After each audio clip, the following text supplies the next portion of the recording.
Chapter 17. A New Interest in Life.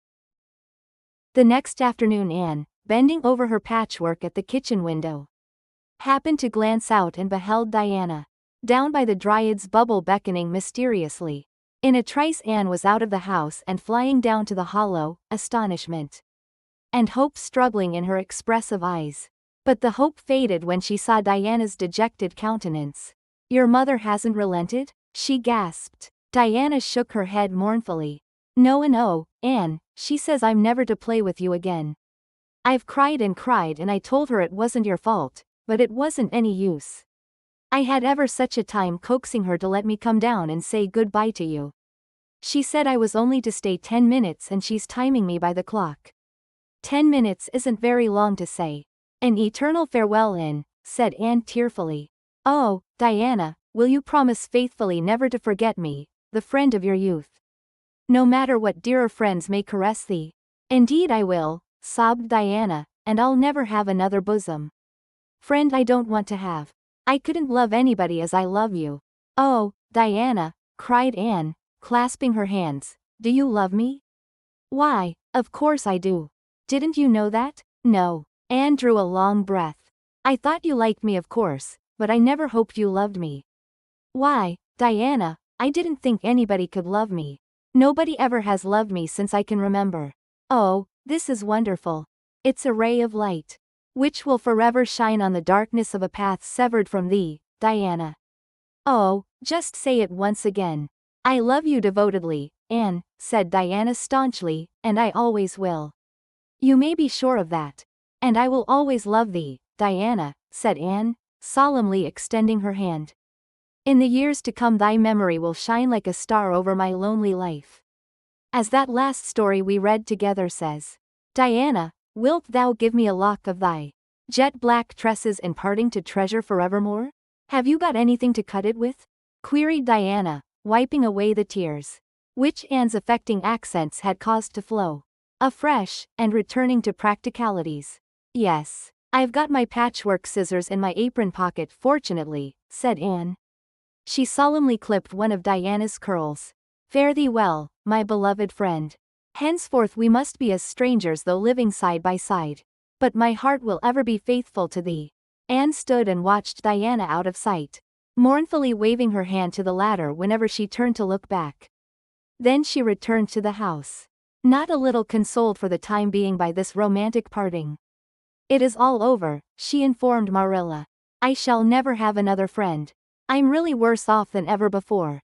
For I haven't Katie Maurice and Violetta now. And even if I had it wouldn't be the same. Somehow, little dream girls are not satisfying after a real friend. Diana and I had such an affecting farewell down by the spring. It will be sacred in my memory forever. I used the most pathetic language I could think of and said, thou, and, thee. Thou, and, thee, seems so much more romantic than, you." Diana gave me a lock of her hair. "And I'm going to sew it up in a little bag and wear it around my neck all my life. Please see that it is buried with me, for I don't believe I'll live very long. Perhaps when she sees me lying cold and dead before her Mrs. Barry may feel remorse for what she has done, and will let Diana come to my funeral. I don't think there is much fear of your dying of grief." "As long as you can talk, Anne," said Marilla unsympathetically. The following Monday Anne surprised Marilla by coming down from her room with her basket of books on her arm, and her lips primmed up into a line of determination. "I'm going back to school," she announced. "That is all there is left in life for me. Now that my friend has been ruthlessly torn from me. In school I can look at her and muse over days departed." "You'd better muse over your lessons and sums," said Marilla, concealing her delight at this development of the situation. "If you're going back to school I hope we'll hear no more of breaking slates over people's heads and such carryings on. Behave yourself and do just what your teacher tells you." "I'll try to be a model pupil," agreed Anne dolefully. "There won't be much fun in it, I expect." Mr. Phillips said Minnie Andrews was a model pupil. "And there isn't a spark of imagination or life in her. She is just dull and poky and never seems to have a good time. But I feel so depressed that perhaps it will come easy to me now. I'm going round by the road. I couldn't bear to go by the birch path all alone." I should weep bitter tears if I did. Anne was welcomed back to school with open arms. Her imagination had been sorely missed in games.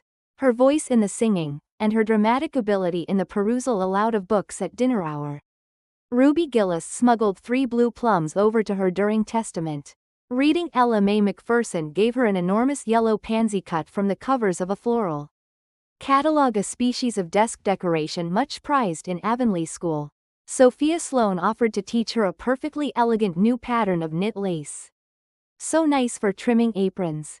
Katie Bolter gave her a perfume bottle to keep slate water in, and Julia Bell copied carefully on a piece of pale pink paper, scalloped on the edges, the following effusion.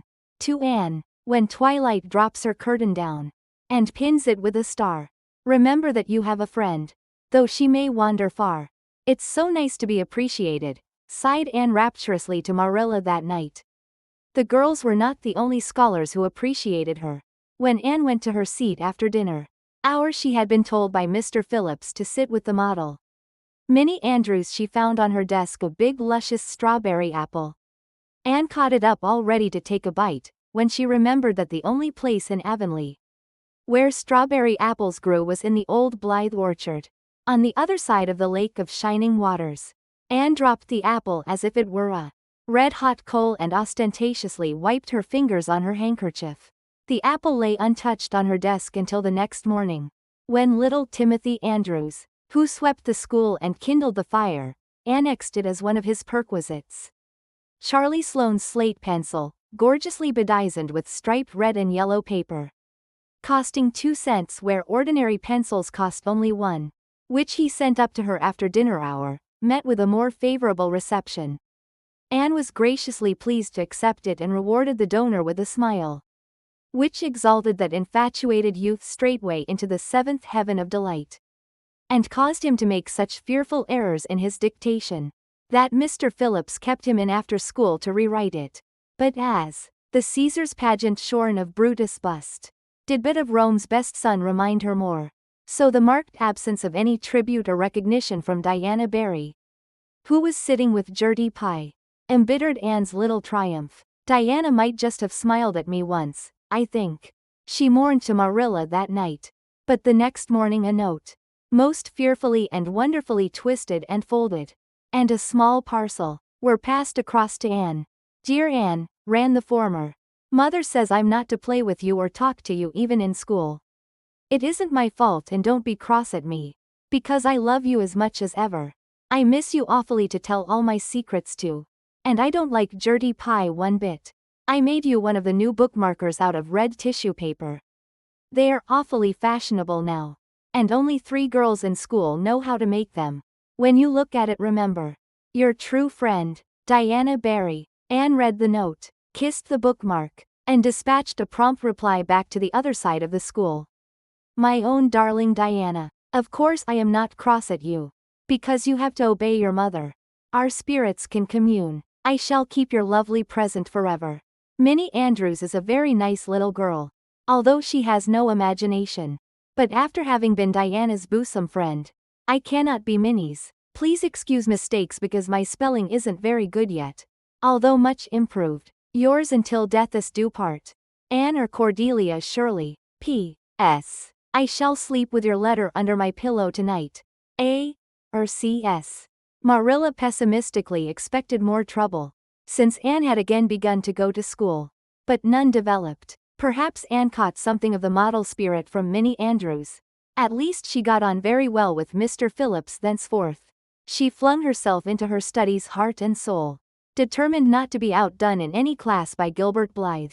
The rivalry between them was soon apparent. It was entirely good-natured on Gilbert's side, but it is much to be feared that the same thing cannot be said of Anne, who had certainly an unpraiseworthy tenacity for holding grudges. She was as intense in her hatreds as in her loves. She would not stoop to admit that she meant to rival Gilbert in schoolwork, because that would have been to acknowledge his existence, which Anne persistently ignored. But the rivalry was there, and honors fluctuated between them. Now Gilbert was head of the spelling class. Now Anne, with a toss of her long red braids, spelled him down. One morning Gilbert had all his sums done correctly, and had his name written on the blackboard on the roll of honor. The next morning Anne, having wrestled wildly with decimals the entire evening before, would be first. One awful day they were ties. And their names were written up together. It was almost as bad as a take notice. And Anne's mortification was as evident as Gilbert's satisfaction. When the written examinations at the end of each month were held, the suspense was terrible. The first month Gilbert came out 3 marks ahead. The second Anne beat him by 5. But her triumph was marred by the fact that Gilbert congratulated her heartily before the whole school. It would have been ever so much sweeter to her if he had felt the sting of his defeat. Mr. Phillips might not be a very good teacher, but a pupil so inflexibly determined on learning as Anne was could hardly escape making progress under any kind of a teacher.